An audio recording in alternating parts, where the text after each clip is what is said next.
Rameswaram ಕೆಫೆಯಲ್ಲಿ bomb ಸ್ಫೋಟ ಪ್ರಕರಣ ಸಂಬಂಧಪಟ್ಟಂತೆ ಸಿಸಿ ಕ್ಯಾಮೆರಾದ ದೃಶ್ಯಾವಳಿಗಳನ್ನು ಇದೀಗ ಎನ್ಐಎ ಅಧಿಕಾರಿಗಳು ಪರಿಶೀಲಿಸಿದ್ದಾರೆ. ಬಳ್ಳಾರಿ ಬಸ್ ನಿಲ್ದಾಣದಲ್ಲಿರುವಂತಹ ಸಿಸಿ ಕ್ಯಾಮೆರಾ ದೃಶ್ಯಾವಳಿಗಳನ್ನು ಕೂಡ ಪರಿಶೀಲನೆ ಮಾಡಿದ್ದಾರೆ. 8 ಸಿಸಿಟಿವಿ ಫುಟೇಜ್ ಅನ್ನು ಇದೀಗ ಎನ್ಐಎ ಅಧಿಕಾರಿಗಳು ವಶಕ್ಕೆ ಪಡೆದಿದ್ದಾರೆ. ಆತ ಬೆಂಗಳೂರಿಂದ ನೇರವಾಗಿ ಬಳ್ಳಾರಿಗೆ ಹೋಗಿದ್ದಾನೆ ಅಂತ ಒಂದು ಸಣ್ಣ ಕ್ಲೂ ಸಿಕ್ಕಿದೆ. ಹೀಗಾಗಿ ಸಿಸಿ ಕ್ಯಾಮೆರಾದ ದೃಶ್ಯಾವಳಿಗಳೆಲ್ಲ ಇದೀಗ ಎನ್ಐಎ ಅಧಿಕಾರಿಗಳು ಪರಿಶೀಲಿಸಿದ್ದಾರೆ. ಬಳ್ಳಾರಿ ಬಸ್ ನಿಲ್ದಾಣದಲ್ಲಿರುವಂತಹ ಸಿಸಿ ಕ್ಯಾಮೆರಾ ದೃಶ್ಯಾವಳಿಗಳನ್ನು ಪರಿಶೀಲನೆ ಮಾಡಿದ್ದಾರೆ. 8 ಸಿಸಿಟಿವಿ ಫುಟೇಜಸ್ ಅನ್ನು ಇದೀಗ ಎನ್ಐಎ ಅಧಿಕಾರಿಗಳು ವಶಕ್ಕೆ ಪಡೆದಿದ್ದಾರೆ.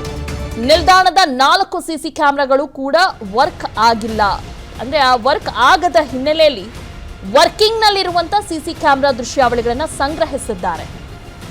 ಬಹುಶಃ 4 ಸಿಸಿ ಕ್ಯಾಮೆರಾಗಳು ವರ್ಕ್ ಆಗಿದ್ದಿದ್ರೆ ಒಂದಷ್ಟು ಸುಳುವು ಸಿಗ್ತಾ ಇತ್ತು ಎನ್ಐಎ ಪೊಲೀಸರಿಗೆ.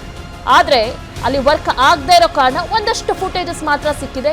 ಆತ ಬಳ್ಳಾರಿಯಲ್ಲಿ ಇದ್ದಾನೆ ಅಂತ ಒಂದಷ್ಟು ಮಾಹಿತಿ ಈಗ ಪೊಲೀಸರಿಗೆ ಸಿಕ್ಕಿದೆ. 8 ಸಿಸಿಟಿವಿ ಫುಟೇಜಸ್ ನ ಇದಕ್ಕೆ ಸದ್ಯಕ್ಕೆ ವಶಕ್ಕೆ ಪಡೆದಿದ್ದಾರೆ. ಆ ಎಲ್ಲಾ ಸಿಸಿಟಿವಿ ಫುಟೇಜಸ್ ಕೂಡ ಪರಿಶೀಲನೆ ಮಾಡುತ್ತಿದ್ದಾರೆ. ರಾಮೇಶ್ವರಂ ಕೆಫೆಯಲ್ಲಿ ಬಾಂಬ್ ಸ್ಫೋಟ ಪ್ರಕರಣ ಸಂಬಂಧಪಟ್ಟಂತೆ ಸಿಸಿ ಕ್ಯಾಮೆರಾದ ದೃಶ್ಯಾವಳಿಗಳನ್ನು ಇದೀಗ ಎನ್ಐಎ ಅಧಿಕಾರಿಗಳು ಪರಿಶೀಲಿಸಿದ್ದಾರೆ. ಬಳ್ಳಾರಿ ಬಸ್ ನಿಲ್ದಾಣದಲ್ಲಿರುವಂತಹ ಸಿಸಿ ಕ್ಯಾಮೆರಾ ದೃಶ್ಯಾವಳಿಗಳನ್ನು ಕೂಡ ಪರಿಶೀಲನೆ ಮಾಡಿದ್ದಾರೆ.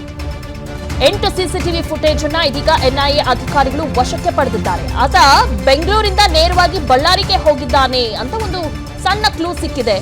ಹೀಗಾಗಿ ಸಿಸಿ ಕ್ಯಾಮೆರಾದ ದೃಶ್ಯಾವಳಿಗಳೆಲ್ಲ ಇದೀಗ ಎನ್ಐಎ ಅಧಿಕಾರಿಗಳು ಪರಿಶೀಲಿಸಿದ್ದಾರೆ. ಬಳ್ಳಾರಿ ಬಸ್ ನಿಲ್ದಾಣದಲ್ಲಿರುವಂತಹ ಸಿಸಿ ಕ್ಯಾಮೆರಾ ದೃಶ್ಯಾವಳಿಗಳನ್ನು ಪರಿಶೀಲನೆ ಮಾಡಿದ್ದಾರೆ. 8 ಸಿಸಿಟಿವಿ ಫುಟೇಜಸ್ ಅನ್ನು ಇದೀಗ ಎನ್ಐಎ ಅಧಿಕಾರಿಗಳು ವಶಕ್ಕೆ ಪಡೆದಿದ್ದಾರೆ.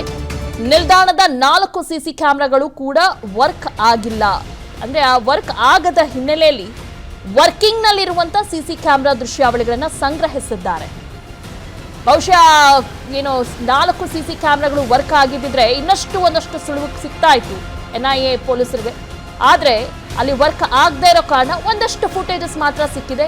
ಆತ ಬಳ್ಳಾರಿಯಲ್ಲಿ ಇದ್ದಾನೆ ಅಂತ ಒಂದಷ್ಟು ಮಾಹಿತಿ ಈಗ ಪೊಲೀಸರಿಗೆ ಸಿಕ್ಕಿದೆ.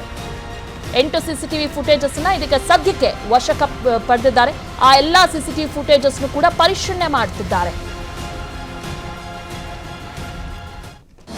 ಅನುಕ್ಷಣದ ಸುದ್ದಿಗಳಿಗಾಗಿ ವಿಸ್ತಾರ ನ್ಯೂಸ್ ಯೂಟ್ಯೂಬ್ ಚಾನೆಲ್ ಸಬ್ಸ್ಕ್ರೈಬ್ ಮಾಡಿ. ಹೊಸ ಸುದ್ದಿಗಳ ನೋಟಿಫಿಕೇಶನ್ಗಾಗಿ ಬೆಲ್ ಐಕಾನ್ ಕ್ಲಿಕ್ ಮಾಡಿ. ಲೇಟೆಸ್ಟ್ ಅಪ್ಡೇಟ್ಸ್ಗಾಗಿ www.vistaranews.com ವೆಬ್ಸೈಟ್ಗೆ ವಿಸಿಟ್ ಮಾಡಿ. ಅಂಗೈಯಲ್ಲೇ ಜಗತ್ತಿನ ಸುದ್ದಿ ತಿಳಿಯಲು ವಿಸ್ತಾರ ನ್ಯೂಸ್ ಕನ್ನಡ ಆಪ್ ಡೌನ್ಲೋಡ್ ಮಾಡಿ.